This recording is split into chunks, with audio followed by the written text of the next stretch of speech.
kaafna mata duree biraa hin qabnu lallaba biraa hin qabnu har'as lallabamuu kan qabu hasaabuu kan qabu waasaa yoo dubbatame kan baraadu Iyyasuus Kiristoos ilma Naazreet isa arfiin du'a isa dadhabe isa du'a baate isa deebi'ee dhufu isa mirgabbaa jiru Iyyasuusina.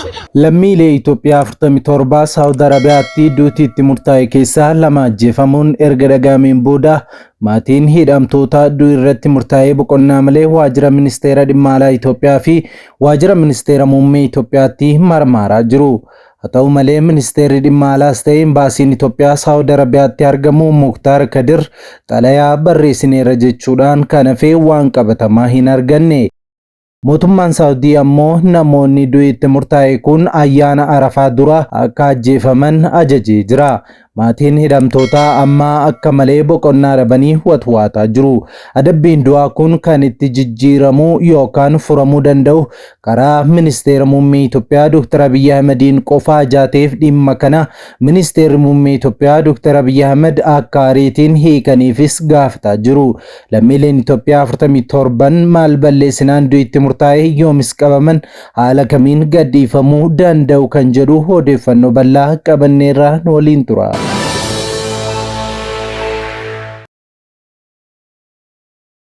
Nagaan Faraar Kiristoos bakka jirtanitti hunduma keessaniif haa baay'atu. Akkam jirtu daawwattoota Kiristiyaan Miidiyaa. Qophii wayitaawaa fi yeroo kanaaf isiniif qindeeffanne isin biraan ga'uuf qabannee dhiyaanneerra. Yeroo jalqabaaf gara chaanaalii keenyaatti kan dabalamtan subscribe gochuudhaan mallattoo beelii sana fuulduratti isinii ba'u ala tokko gadi tuquun ol kan jetturraa kaadha. Kana gochuu keessaniin odeeffannoowwan kiristiyaanummaa yeroo hundumaa wayita gadhiifaman hunduma dursee akka isin naqqabuuf isin gargaara. Like, share godhaa. Yaada keessan immoo saanduqa yaadaa yookaan koomentii keessatti nu qooda kallattiidhaan gara qophii keenya yeroo kanaatti wal wajjin hadabarru.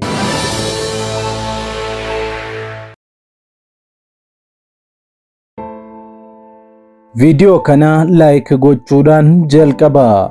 Lammiileen Itoophiyaa Saawud Arabiyaatti adabbiin du'aatti murtaa'e mana hidhaa Najiraanitti argaman adabbiin isaanii ayyaana Arafaa baranaa dura akka raawwatamu itti himamu maatiin BBC'tti himan. Mana hidhaa kanatti lammiileen Itoophiyaa hanga ammaatti adabbiin irratti darbee kan adabbiin isaanii raawwatame waliin walumatti 47 kan ta'an yoo ta'u maatiin namoota kunneenii ammallee mootummaan gidduu seenee akka baraaru iyyaafataa jiru. Obboleessi isaa Khalid Muhammad Ibroo jedhamu lammiilee Itoophiyaa biroo wajjin ajjeefamuuf guyyaa eeggataa jiran keessaa tokko ta'uu kan BBC'tti hime obbo Mul'ataan yeroo darbee obboleessa koo dabalatee namoota 3 ajjeesuuf fuudhanii deemanii turan jedhee jira. Khalid Muhammad nama maatii qabudha. Daa'ima tokko qaba. Maatii isaa biyyatti dhiisee akkuma gara Saawud Arabiyaatti imaleen qabame. Akka Mul'ataan himutti sababa murtee sanaatiin rifaatu hamaa keessa waan seeneef onneen isaa dhukkubaa jira, guyya guyyaan hospitaala geessu jedhee jira. Obboleessi isaa du'itti murtaa'e kun erga qabamee hidhamee amma waggaa 6 fi baatii 5 ta'eera. Khalid dabalatee lammiileen Itoophiyaa du'itti murtaa'e kunneen ta'anii du'a eeggachuu malee yoom akka ajjeefaman hin beekani. Haalli kun qalbii isaanii rarraasee waan jiruuf kun mataansaa dhukkuba tokkos jedheera. Waraqaa ajaja bulchiinsaa mana hidhaa Najiraan irraa qabatanii dhufanii namoota 3 Kaalifaa Abdallaa Umarii fi Abdii Nuur jedhaman boorni qalamtuu qophaa du'aa godhadhaa maatii keessanitti dhaammadhaa jedhanii deeman jedha obbo Mul'ataan. Mul'ataan ofiisaafis mana hidhaa sana keessatti waggaa 5 ol hidhamee ba'e. Amma biyya galee jira. Baatii tokko dura akkuma mana hidhaatii ba'een Itoophiyaatti deebi'e. Akka namni kun jedhutti yeroo namoonni 3 kun akka ajjeefaman itti himame sun daawwannaa pirezidaantiin Ameerikaa Doonaald Tiraamp gara Saawudiitti taasisaniin waan walirra bu'eef hin raawwatamin akka hafe himameera. Daawwannaan pirezidaantii Ameerikaa fi waraqaa waajjira ministeera muummee Itoophiyaa irraa gara Saawud Arabiyaatti ergamuun walirraa buute kan jedhu Mul'ataan namoonni kunneen guyyaa sana sababa isa kamiif ajjeefamuu jalaa akka oolan garuu ifa miti jedhee jira. Guyyaa ajjechaan isaanii raawwatu sana nuti waajjira ministeera muummee Itoophiyaa turre qaamni komii keessummeessu xalayaa gara mootummaa Saawud Arabiyaatti ergamuu nutti hime. Guyyaa sana daawwannaan pirezidaantii Ameerikaa Doonaald Tiraamp Saawudii ture jedheera. Gidduuma kanaan erga ijoollee irraa mataa haadanii qaluuf gadi baasanii ka'anii har'a qalmii hin jirtu deebi'aa jedhaniinis jedheera. Mul'ataan bulchiinsa mana hidhaa sana keessaa nama saahiba kiyya jedherraa icciitii waraqaa ajaja ajjeechaa sana argachuu BBC'tti himeera. Akka inni jedhutti waraqaan ajajaa waajjira mootii biyyattiitti bahe kun namoonni murteen du'aa itti murtaa'e hundi adabbii isaanii Iidal Arafaa kana dura raawwata jedhee jira. Namoonni adabbiin du'aa itti murtaa'e hanga ayyaanni Arafaa kun ga'utti yaaddoo guddaa keessa jiru. Har'amoo bor qalamna jedhanii ofirratti seegu. Garuu yoo Arafaa bira darban tarii furmaatii dhufuu danda'a abdii jedhu qabu jechuun waan hiriyoonni isaa mana hidhaa sana keessa jiran haasaan BBC'tti himeera. Mul'ataan Saawud Arabiyaatti adabbiin hidhaa waggaa 15 erga itti murtaa'e booda waggaa 5 fi ji'a 4 hidhamee akka bahe himeera. Kanaaf bulchitoota mana hidhaa sana hedduu waliin wal beekaa odeeffannoo hedduu irraas argatee jira. Mana hidhaa sana keessatti kanneen adabbiin du'aa fi adabbiin kaan itti murtaa'ee jiran lammiilee Itoophiyaa qofaa akka hin taane himameera. Lammiilee biyyattii dabalatee lammiileen Soomaaliyaa, Yemanii fi kaan hedduutu jiru kan jedhu Mul'ataan lammiilee isaanii illee Saawudiin du'aan ni adabdi jedhee jira. Itti dabaluunis dhiyoo kana lammii biyya isaanii illee kan qalan akka ta'e ibseera. Soomaalee illee nama 5 qalan, Yemen illee akkasuma jedhee jira Mul'ataan. Lammiileen Itoophiyaa murteen du'aa irratti darbe kunniin dhimmi isaanii hundinuu baala sammuu namaa hadoochuu wajjin wal qabataa jedhee jira. Saawud Arabiyaatti qorichi sammuu namaa hadoochuun wal qabatee ajjeechaan manneen hidhaatiin raawwataman dabalaa dhufuu dhaabbati mirga namoomaaf falmuu Cairo Institute for Human Rights Studies fulbaana darbee ibsee ture. Namoonni adabbii du'aaf saaxilaman kunneenis lammiilee Itoophiyaa, lammiilee Masir, lammiilee Sooriyaa, lammiilee Sudaan, lammiilee Yemanii fi lammiilee Naayijeeriyaa ta'uu eeree jira. Mul'ataan akka jedhutti duraan Saawud Arabiyaa keessatti kan du'aan nama adabsiisu yakka ajjeechaa fi qorichawwan sammuu namaa hadoochan addunyaa irratti baay'ee sodaachisoo ta'anii fi murtii du'aa irratti darbuu daddabarsuun akka wal qabatu himeera. Garuu heera bara 2019 Saawudiitti bahe irratti hundaa'uudhaan lammiilee Itoophiyaa kunneen qoricha sammuu namaa hadoochuu waliin qabamtan jechuun du'aan adabdee jedhee jira. Haala kana lammiilee Itoophiyaa adabbiin du'aa itti murtaa'e 43 keessaa hanga yoonaatti namoonni 6 ajjeefamaniiru jedheera Mul'ataan. Biyyoonni adda addaa akkaataa murtee du'aa kana ittiin raawwatan maloota adda addaa qabu. Kaan ni fannisu, Saawudiin ammoo morma kutuudhaan adabbii du'aa kana raawwatti. Kanaaf Mul'ataan adabbii kana murtee qalmaa jechuudhaanis ibsa. Saawudiin yakkoota akka ajjeechaa, baala sammuu namaa hadoochan akkasumas meeshaa waraanaan loltoota biyyattiitti dhukaasuun wal qabatan nama raawwate irratti adabbii du'aa murteessiti. Biyyattiin namoota daddabarsa qoricha sammuu namaa hadoochan keessatti hirmaatan du'aan adabuu bara 2020 dhaabdee turte. Ilmi mootii Saawudii Mohammed bin Salmaan adabbiin du'aa yakka ajjeechaa qofaaf akka hojiirra oolu labsanis turan. Ta'us baruma labsiin kun hojiirra oolu eegalee baatiiwwan muraasaan booda biyyattiin osoo sababa homaatuu hin kennin namoota qoricha sammuu namaa hadoochuun wal qabatee himataman adabbiin du'aa akka irratti murtaa'u murteessi. Akka Mul'ataan jedhutti mana hidhaa Naajiraan dabalatee manneen hidhaa Saawud Arabiyaa keessa jiran hedduu keessatti lammiileen Itoophiyaa adabbii du'aa fi hidhaa waggaa dheeraa itti murtaa'e gidirfamaa akka jiran himamaa jira. Hanga waggaa 40 kan itti murtaa'ee jiru. Isaan kunneen yoom bahanii gara biyya isaaniitti akka deebi'an hin beekani. Yaaddoo guddaa keessas jiru jedha obbo Mul'ataan. Akka Mul'ataan jedhutti mana hidhaa Naajiraan keessatti qofaa lammiileen Itoophiyaa 150 ta'an murtee adda addaa irratti darbee hidhamanii jiru.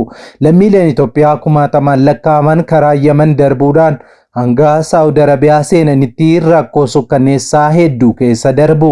Saawud Arabiyaa erga ga'anis manneen hidhaa adda addaatti darbatamu. Lammiileen Itoophiyaa akka addaattis ilaalamu. Mirgas hin qabani.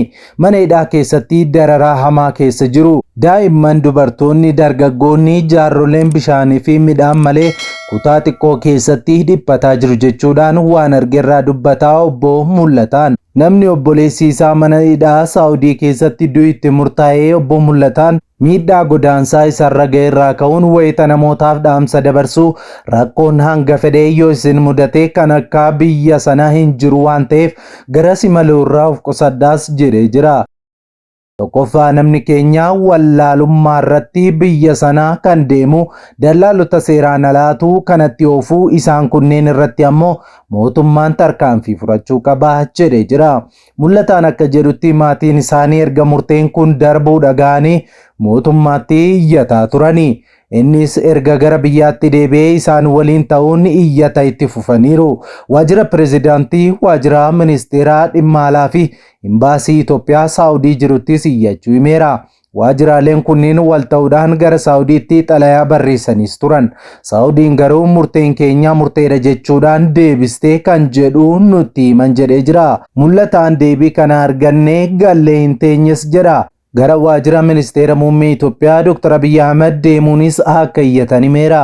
Waajjira ministeera muummee irraas kutaan komii keessummeessuu xalayaa gara mootummaa Saawudiitti erguu akka itti himee dubbateera.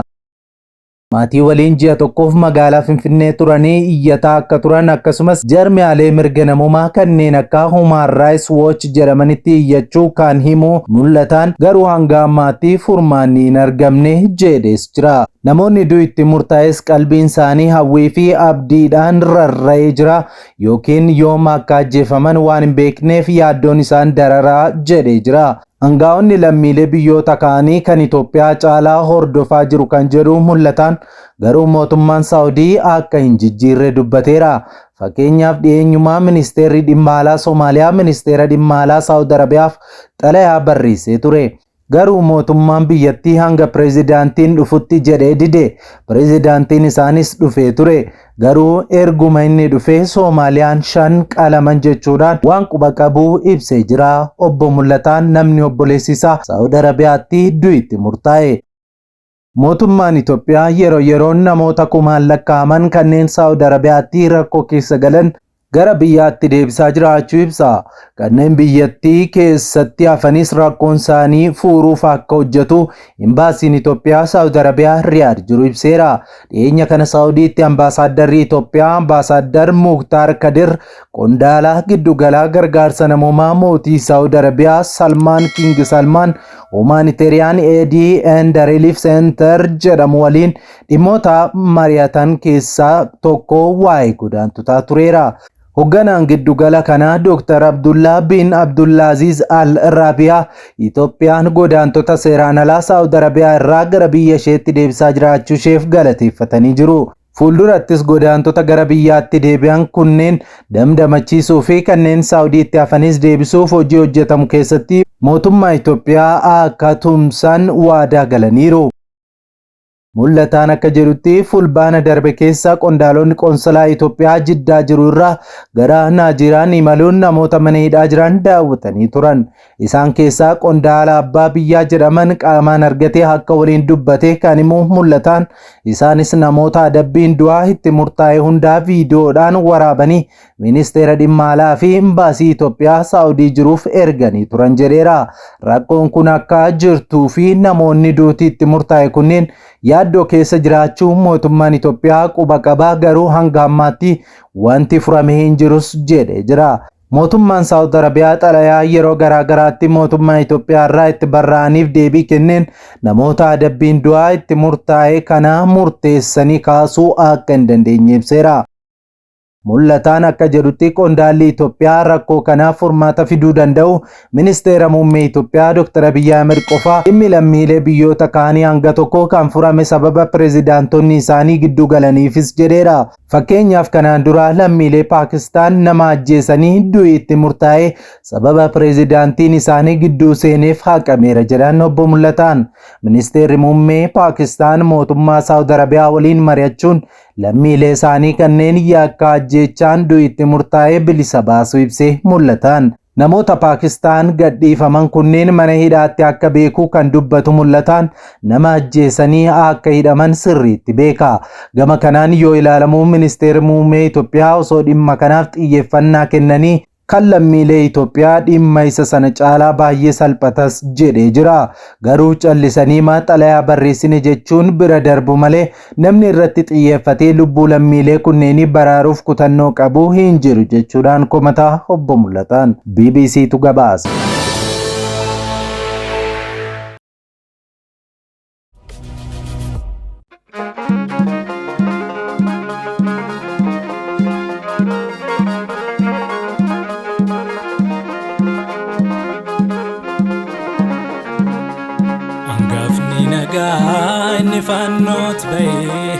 angafni nagaa inni fannootti ba'ee du'ee yoomachi nafee du'aa ka'ee. Angafni nagaa inni fannootti ba'ee angafni nagaa inni fannootti ba'ee du'ee yoomachi nafee du'aa ka'ee. Angafni nagaa inni fannootti ba'ee angafni nagaa inni fannootti ba'ee du'ee yoomachi nafee du'aa ka'ee. Angafni nagaa inni fannootti ba'ee angafni nagaa inni fannootti ba'ee du'ee yoomachi nafee du'aa ka'ee.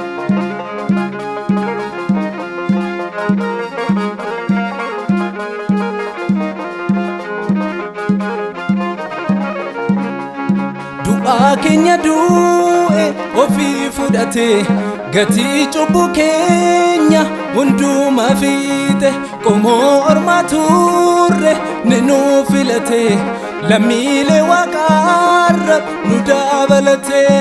Olaaraaraati Yesuus olaaraaraa isa fannoo baate dhiibee garaa. Olaaraaraati Yesuus olaaraaraa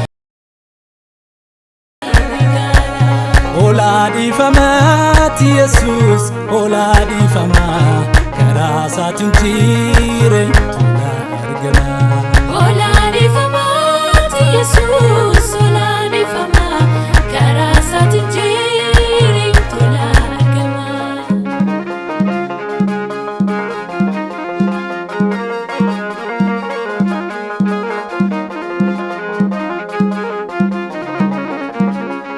Ba'aa gurguddaa baachuu namaatu cubbuu dhiiga ofii baasuun ulfaatu nuti waaqanneen lubbuu isaa hiiree du'aaf baadisaarraa ofiif nu fuuree. Ba'aa gurguddaa baachuu namaatu cubbuu dhiiga ofii baasuun ulfaatu nuti waaqanneen lubbuu isaa hiiree du'aaf baadisaarraa ofiif nu fuuree. Angafni nagaa inni fannootti ba'ee angafni nagaa inni fannootti ba'ee du'ee yoomachi nafee du'aa ka'ee. Waggaa cubbuu keenya nurraa tarsaasee ifa bara baraa keessa nu jiraachisee. Angafni nagaa inni angafni nagaa inni fannootti ba'ee du'ee yoomachi nafee du'aa ka'ee. Harki sidaachee hin qabne hin dandeenye dhufuun fayyina keenya galma hin geenye. Angafni nagaa inni fannootti ba'ee angafni nagaa inni fannootti ba'ee du'ee yoomachi nafee du'aa ka'ee. Amma du'ii geessu nutti agarsiisee cubbuuf abarsasaa nurraa calaasee. Angafni nagaa inni fannootti ba'ee angafni nagaa inni fannootti ba'ee du'ee yoomachi nafee du'aa ka'ee.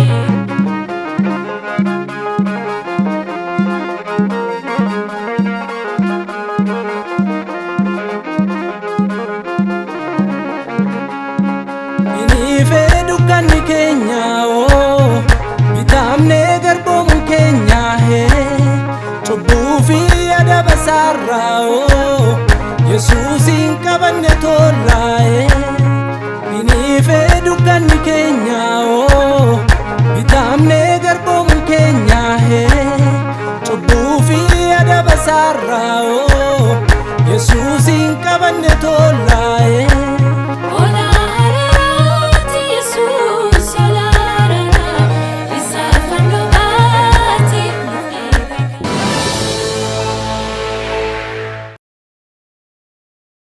Egaan daawwattoota keenya qophiin yeroo kanaaf qabannee dhiyaannee kanneen hanga ammaatti daawwattanidha. Qophii keenya walakkaatti kan nutti dabalamtan chaanaalii keenya subscribe, like gochuu hin dagatina. Saatutaan booda hanga walitti deebinutti nagaan tura.